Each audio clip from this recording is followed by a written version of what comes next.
This is our presentation for the marketing management module. It's a co-branding presentation. We've chosen SlimFast, our Unilever brand, and we're co-branding it with Cadbury's chocolate. Here is a short brand history of SlimFast. It was started in 1977 as a medical product, and it was then adopted by Unilever as one of their many brands. It's been very successful over the years. Apart from 2009, it had a brief recall where some of the bottles were judged to have a contamination. Apart from that, it's been very successful so far. Here are some existing SlimFast flavours. As you can see, they already do chocolate flavours, but we had the idea to co-brand it with a very popular confectionery company, as we think we can exploit future markets. Again, here's a short summary of Cadbury. As you know, it's the second largest confectionery brand in the world. It took away the S from its name to form Cadbury as a brand, which has then been pushed throughout the confectionery market and become very successful. Here's a short synopsis of Cadbury's current marketing mix. Their product is a large variety, they have a high markup, and they're quite a premium chocolate brand. Promotion-wise, they've used variety methods so far, such as the famous Gorilla advert, which is a blanket advertisement which markets the brand as a whole, rather than advertising singular products. Onto their price, it's a high quality product, so a higher price is charged as well. Although some have been charged at a discount, in general the products are a premium range and charged at a premium price. Place, Cadbury place their products in many socio-economic groups, from A, B and C. It's very popular and it's located all over the world, from local shops, larger supermarkets, and it's always easy to get hold of Cadbury's products. This brings on to our proposed co-brand. As I previously mentioned, we're taking existing SlimFast diet shakes and co-branding with these three Cadbury famous flavours. So we've got Cadbury Dairy Milk SlimFast, Cadbury Crunchy SlimFast, and Cadbury Caramel SlimFast. Here's an outline of a pest analysis for our SlimFast Cadbury co-brand. Some things that we need to take into account when launching this new co-brand will be the political factors. Obviously, there's a lot of obesity problems in the UK at the moment. So to match that, we thought we can bring in flavours from kind of treat products like Cadbury's and make them a little bit more healthier. Again, economic downturn, although it's improving at the minute, income in the UK is not particularly great still. So we thought this could provide an alternative to Tesco meal deals as well. Social factors, healthy living is encouraged, and more people are looking for healthy ways to become healthy without sacrificing time. So we're targeting busy people who need something on the move. They can grab a SlimFast Cadbury's and it's something that they can attack. Technological factors, obviously Cadbury's quite an unhealthy product, it's a treat, so we're going to incorporate a method of making it nutritious as possible so it can still provide all the nutrients needed as a meal replacement. Also got to make sure that we've met all legislation, so ensuring all the nutrient guidelines are met and that everything's certified. Again, environmental factors, we're basing quite a green approach, taking highly recyclable products from sustainable sources. Here's a SWOT analysis for our co-brand. We think an obvious strength is that it combines the classic taste of Cadbury's, which is a household name, and bringing the nutritional benefits of a SlimFast shake. Again, the dieting market on average is increasing by 2.5% per year, so there's the opportunity there and we can use it as our strength to exploit that market. And a weakness is that it may hinder Cadbury's existing image, as Cadbury's quite a treat as per, and SlimFast is sort of treated as a strict diet. So it could affect the image there, but we're confident that it won't have that effect. Opportunities, there's currently no co-branded diet meal shakes on the market. They're either a diet brand or they're unhealthy, so we're bringing them two together to make it a little bit more interesting and we can exploit it as a premium good. Competitors in the market are obviously a threat. Companies like Weight Watchers who provide different plans, they are obvious competitors, so we're going to have to make sure that we have a unique product that has a USP that we can really target the market. Following on from that, I'm now going to talk about our STP for our co-brand.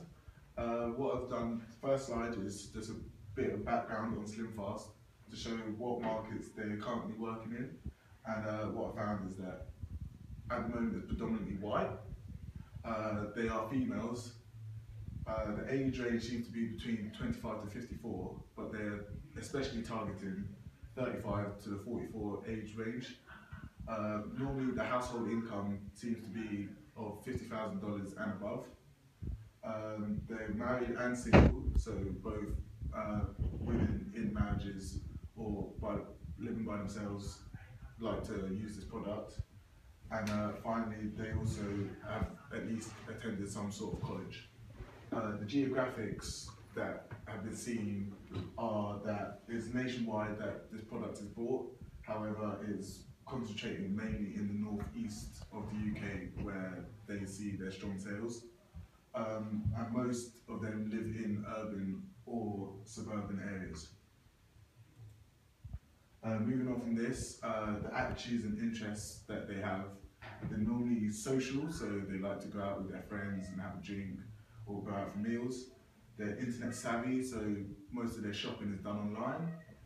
They like to look good, so that's why they like to use the product as it helps with their weight loss. And finally, they're interested in fashion, so they're always keeping up with the latest trends, what the new seasons are, and what top fashion designers are bringing out. With the segmentation, you can do this in a various number of ways. One of them being demographics, so that's to do with their age and also what gender they are. We've got psychographics, so the lifestyle and their personality. Geographic, so the population or what region that they are living in. And finally, behaviouristic, which is if they're brand loyal or they're price sensitive, so a change in prices, like an increase in the price, will that affect if they buy more or less? This is a quick diagram of the overall market, and what we're saying is that we are targeting these 4 sections, so that we're not trying to target the market as a whole, but instead we are going to target a specific groups of women. We have decided to go for a differentiated strategy, as we didn't believe that targeting all women would be a viable for the company, as that can be seen as expensive with in terms of the cost for advertising. So what we are saying is that we are going to target women between the age of 25 to 54, as what we have found out is that women of the age 55 and above are skeptical of dieting products and prefer a more traditional way of dieting instead, by healthy eating.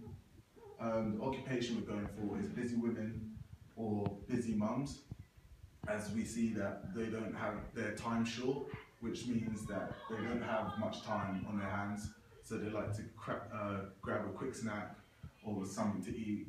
And most of the time, if it's a busy woman, then they normally eat lunch on the go, so they'll grab something and take it back to their workspace for them to eat. So we see our product as sort of a meal replacement for them. And also the attitudes, they want to look good, so that's what our product helps with. With positioning, we've seen, we've got Weight Watchers, Atkins and Medifast, which are SlimFast competitors. And what we're saying is that we've seen SlimFast was here, which was high quality, well, just above high price and a little bit up in high quality, but we want to move them with the co-brand up to this section here, so we're really pushing that premium image. According to Job and Alice Trade Week 2013, product-based co-branding involves the linking of 2 or more existing brands from different companies or business units to form a product in which the brand names are available to consumers. So the new co-brand will, at various, provide clear differentiation from competitors, enter new markets, premium product, strengthen dominance. in existing market. So now I'm introduce brand identity is for internal. According to Chapter 2007, brand identity focus on the central idea of brand and how the brand communicates this idea to stakeholder. And we can, there are two ways of brand identity. One is tangible element, self-image, and reflection. Second is intangible element, is for physical, personality, culture, and relationship. So Fable 1 is show that the brand identity prompts for Slim Fast. And this one, figure 2, is the brand identity prints for Cadbury.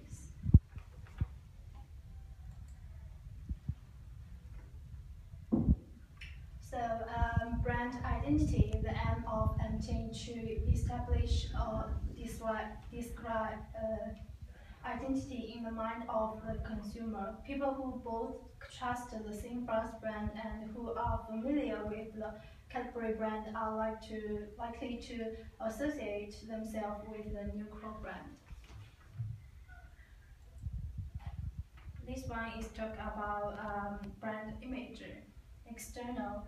According to Boschet 2006, brand image can be seen as the perception of a brand as reflected by the brand association held in consumer memory. For example, the women who want to be a sexy body line like a body shape for the bottom. So we can define the brand features: simple, memorable, timeless, versatile, appropriate. So simple is talk about easy to recognize, memorable, easy to remember, timeless, brand is existed in long term, versatile, the brand which sells different types of product.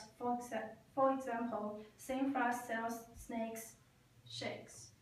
Appropriate brand has a target market choose for a specific age, gender, and so on. So this talk about tangible elements for the co-brand. You can see the curvy shape of the bottle represents a slim body that the target market deserve. Hot pink packaging is used to attract female buyers. Various for not only can the product promote weight loss, but is also nutritious, offering an alternative to classic style of dieting. Branding details, I'm going to introduce you to our promotional mix strategy. The promotional mix will play a key role in the successfulness of our co-branding product if we manage to balance its elements and choose the right forms of promotion. This will maximise the efficiency of our advertisement budget and reduce wasted resources. So the first method that we're going to introduce is traditional direct marketing. So an example of this would be using a magazine advertisement, as it would be a good way of reaching our target audience. So magazines such as OK and Shape are well known to be very health and body conscious magazines that will support and promote our ideas and intentions behind our co-branded products. A second form of promotion, we could use social media. As online marketing has continued to grow and dominate the marketing world, the use of social media and other websites would be a great way of reaching our targeted consumer group. Paid promotions on Facebook and Twitter would enhance consumer awareness of our new products with the ability of targeting users which fit into our target group, meaning that we would not be advertising to the wrong people who are unlikely to consider our product. This can be achieved on Facebook, as Facebook collects users' data and information, so we would know which advertisements would attract their attention. YouTube is another huge website which provides a free service to its users, funded through paid advertisements. If we were to purchase a sponsored advertisements for certain health and fitness YouTube channels, we would be able to successfully target our likely customers. We could also sponsor well-known celebrity YouTubers who are involved in the health and fitness community to promote our product to their subscribing fans in their videos. Another form of promotion that we considered is sales promotion. However, although sales promotions such as coupons, competitions and discount vouchers may be effective at achieving a quick boost of sales for our co-branded product, it could damage our brand image and would not function very well alongside our marketing mix of offering a premium product. We also considered personal selling, but it would not be very desirable way of promoting as our product, as it could be very expensive and labour intensive, and our product does not have the characteristics of the classical personal selling objects such as cars, which have relatively high prices and complex features where personal interactions between the customer and seller is necessary.